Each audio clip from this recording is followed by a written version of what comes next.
Welcome back, guys. This is MrFlecha over here. Today we got another episode of Night Itch. I'm glad to be back, guys. Finally getting my voice back. So happy to be here, guys. I hope you guys enjoyed today's video. Wanted to present to you guys a different weapon other than the Boyd. We already know how Boyd are in this game right now. So I wanted to present to you guys the Thor hammer or slash axe in this case. This weapon, I've been having a blast with it. Of course, it still has some similarities, or it has some downfalls, I would say, actually.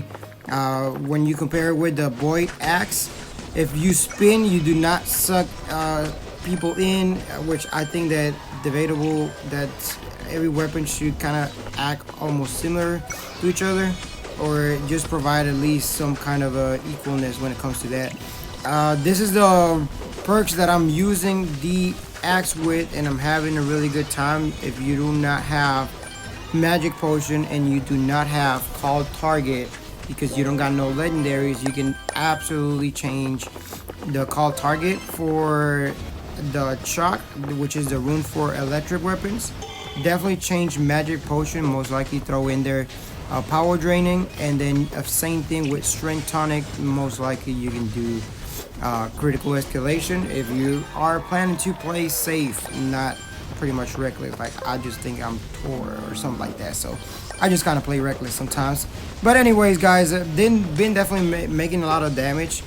One of the key things that I have flurries for is my base attacks every now and then has a chance of having double hits. I like to combine that with the perk cleave, because your attack also will deal like AoE damage. So if my AoE damage can also make some damage to nearby enemies, then I'm pretty much doing more damage overall. So that's something that I always look forward to. With this class, I do forget to roll every now and then, but you're constantly want to roll so you can keep increasing your critical damage higher and higher. Other perks you want to go for is Odin Fury. Of course, it's epic perk, or color purple. In this case, it really adds up the damage when it just added a finishing lighting strike when you after done with your spin, so that's really good to have. Turbine is also an ability that summons lightning strikes when you are spinning, so you want to add that.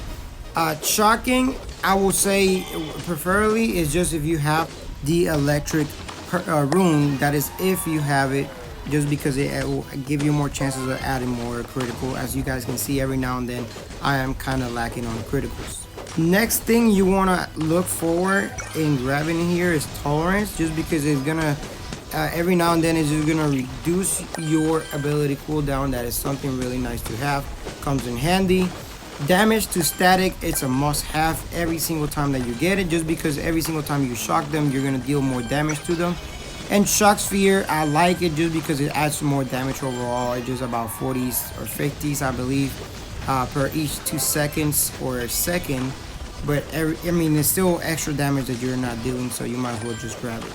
And of course, if you know getting none of those options from above, I always go for power, or rather than chances to critical, just because my crits are not guaranteed. Of course, if you have your axe and it's electric and it's higher than level 30, because if you guys notice, mine is just level 28, and I'm still able to perform really nice with it. But of course, if you will have it, then you go for the legendary perk. The same thing with the 30 cooldown reduction, which you get it on level 35. Pulse and lightning, it works really nice. That is really a good addition. Also, if you guys don't want to have magic potion because you guys maybe don't have it, Pulse and lightning definitely is the way to go. I can make it later on video on how to use specifically, or how does Pulse and element really works. I really didn't understand much about it, or the time that per second that it really activates and it works. But it's really well for close combat matches, because the radius is pretty much melee, so I know it's just about 2 or 3 just far back as far as the in-game mechanic distance. So it's not about any wizards or archers range. You technically gotta be close range in order for opposing element to play in its effect. So anyways, guys, I hope you guys find this video helpful. Like I mentioned before, flurries, you can always change that one for critical for exploit weakness. I'm sorry. And then that's pretty much about it. The other one that I was saying is critical charge, but you gotta make sure that that you are just playing out perfect your perks. Anyways, guys, let me know what you guys think down on the comments below. What you guys think about this weapon. I've been having a blast with it. I mean, just to kind of make something different or have something different, play something different. But something that I was keep thinking about, reflecting on, is how can this game pretty much get different from what we have right now. I know I look at the people on the leaderboard and it's just a climb.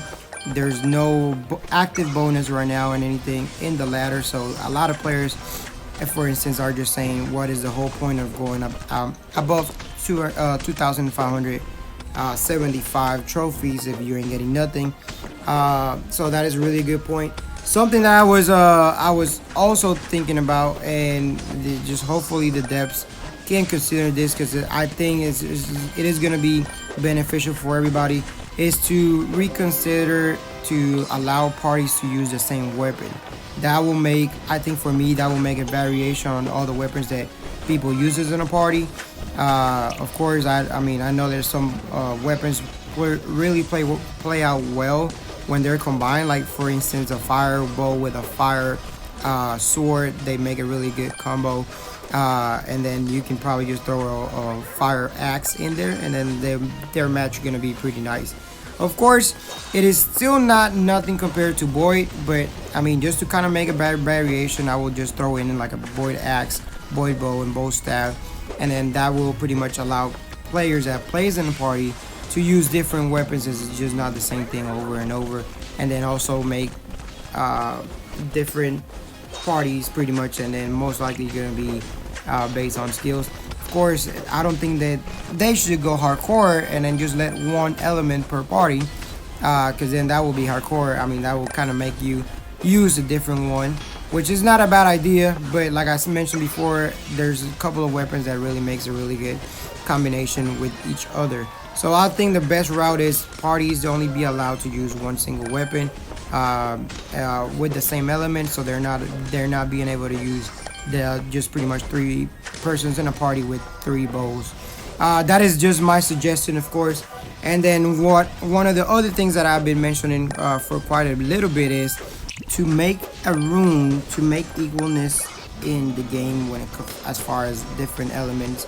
As I have mentioned before, different weapons already, like as far as ice and fire has flame dash, ice has black ice, which creates that puddle of the element on the floor, which adds damage over time, which is really sweet. It don't have to have the pool that Void Wade does, but it's really a nice additional to have just more damage. I think it will make a variation into the game. But anyways, guys, the dev are making a really nice job as far as this skins, and they're also making a really nice additional with the events, giving out legendary runes to everybody for free. So make sure you guys stay tuned for those more events to come. Really nice job as far as the developer team, so I really appreciate them for doing that for all the community. Anyways, guys, that is it for today's video. Make sure you guys stay tuned for more.